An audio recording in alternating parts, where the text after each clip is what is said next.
Какво се случва, когато човешкото сърце се отвори за божествената любов? Тя е невидима, но най-силната енергия във Вселената.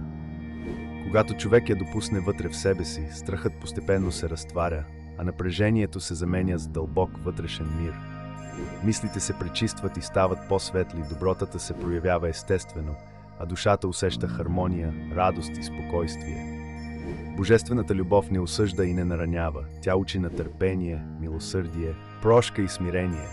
Тя е меката светлина, която озарява ума, стопля сърцето и дава сила на волята да преодолява трудностите.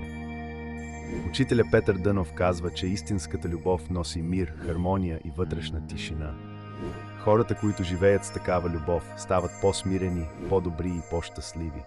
Всяка добра мисъл, всяка добра дума и всяко добро дело, вдъхновени от любовта, внасят светлина в живота и го изпълват със смисъл и нежда. Любовта на Бога е езикът, който всяка душа разбира и който свързва всички хора.